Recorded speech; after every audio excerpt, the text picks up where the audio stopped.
Avez-vous pris conscience que depuis plusieurs années, nous perdons la valeur du sacré, de l'éthique. Nous perdons totalement nos valeurs et en même temps, nous perdons aussi le concept, en même temps, le concept de Dieu. Et selon une enquête d'OpinionWay qui a fait une enquête pour le magazine Clé, seulement 33% des Français penseraient à l'existence probable de Dieu. 33% seulement. Ça veut dire que 67% des Français, je ne parle pas du reste du monde, ne croient pas ou ne croient plus en l'existence de Dieu. Et c'est ce que nous allons essayer de parler aujourd'hui dans cette vidéo.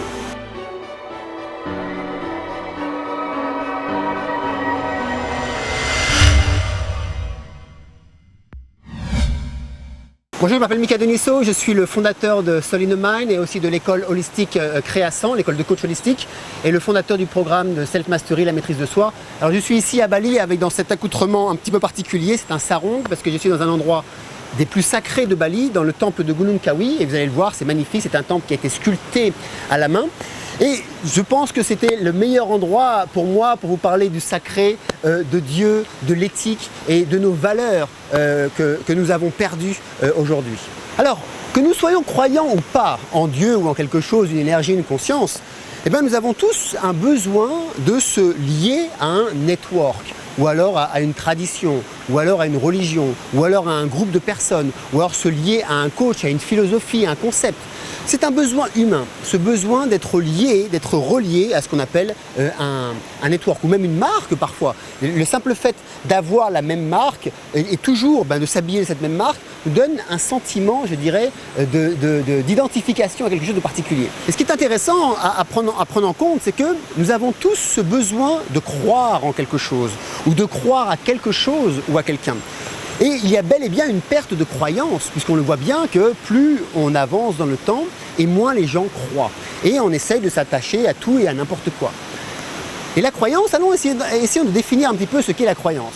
La croyance, c'est comme la peur. Toutes les deux sont des projections dans le futur d'un présent qui n'existe pas. Seulement, la croyance nous permet d'avancer et est constructive, alors que la peur peut nous arrêter et peut nous limiter. Alors d'où vient cette perte de croyance ? C'est très simple. Si vous voulez, la perte de croyance vient du fait de la déviance du nom de Dieu. C'est-à-dire que nos chefs religieux, il y a eu des guerres au nom de Dieu. Il y a eu, des révoltes au nom de Dieu. Il y a eu des manifestations au nom de Dieu. Il y a eu aussi des comportements déviants de chefs religieux au nom de Dieu. Et qu'est-ce qui se passe ? Il se passe que le peuple, vous, moi, tous les gens qui ont eu une perte de croyance, ne croient plus en fait au sacré. Puisque les personnes qui devraient nous montrer la sagesse, l'amour au nom de Dieu, se battent et ont des comportements déviants. Donc il est évident qu'il y ait une perte de croyance.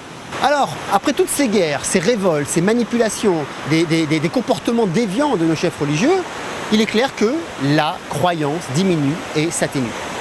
Mais et Dieu dans tout ça, Dieu, est-ce qu'il existe ? Cette énergie primordiale, est-ce qu'elle existe vraiment ?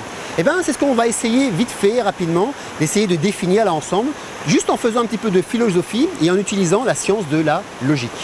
Regardons simplement. D'abord, prenons en considération qu'il y a de l'être. Il y a vous, il y a moi, il y a de l'herbe, il y a la nature.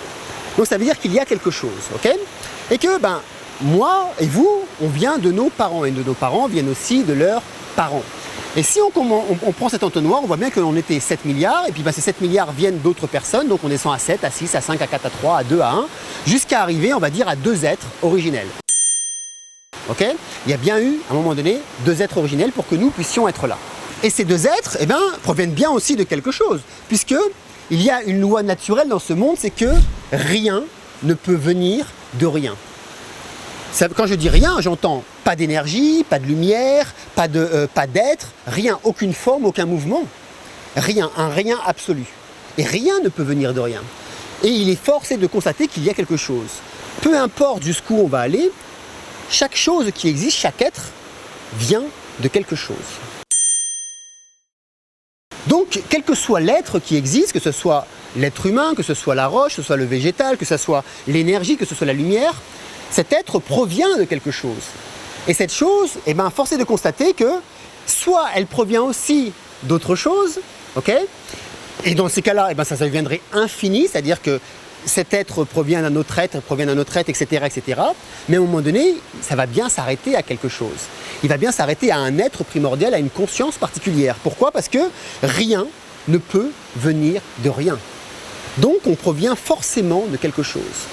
Donc dans cette même logique, puisque nous provenons d'un être originel et que cet être originel, à un moment donné, doit provenir de quelque chose, ou alors, qu'est-ce que ça voudrait dire? Ça voudrait dire que cet être, en fait, n'est jamais né.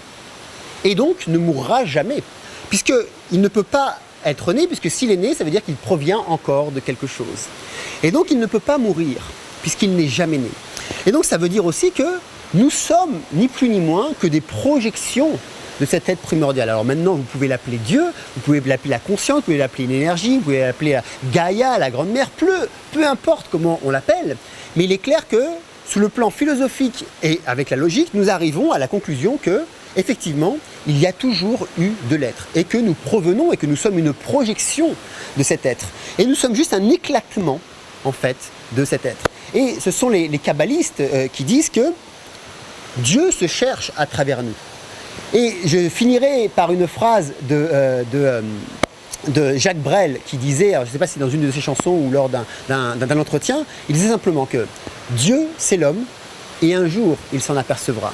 Et personnellement, alors là je vais donner ma propre conviction, je suis assez convaincu avec ce qu'il a dit et donc je rejoins en même temps les kabbalistes comme quoi nous sommes tous des explosions en fait de Dieu, des dispersions de Dieu si on veut l'appeler Dieu ou de cette présence ou de cette conscience et que par nous-mêmes, cet être se cherche. Voilà, donc j'espère que cette vidéo vous a motivé, surtout avec un lieu comme celui-ci à Gunung Kawi, un lieu sacré. Pour moi, c'était le meilleur endroit pour vous parler de ce sacré que nous avons perdu. Je vous invite fortement à récupérer ce sacré si vous l'avez perdu vous aussi, à vous en faire vôtre. Pourquoi? Puisque la chose la plus belle que nous avons dans la vie, c'est quoi? C'est de contribuer, d'offrir, de donner le meilleur que nous avons de nous-mêmes aux autres et de faire en sorte que, comme le dit le Dalai Lama, que nous puissions revenir à comprendre que nous faisons tous partie de cette grande famille de l'humanité, que cette terre n'est qu'une pour l'instant, que nous n'avons qu'une seule, que nous devons la préserver pour nous-mêmes, pour les générations à venir, les enfants de nos enfants et toutes les générations à venir derrière. Donc voilà, faites le bien autour de vous. Je vous dis, n'oubliez pas de vous abonner à cette chaîne pour continuer à nous suivre, à cliquer sur la cloche pour recevoir les notifications. Si vous avez aimé la vidéo, dites-le, ça vous fera du bien et à nous aussi. Quant à moi, je vous dis à la semaine prochaine pour continuer à apprendre, évoluer et partager ensemble. Merci.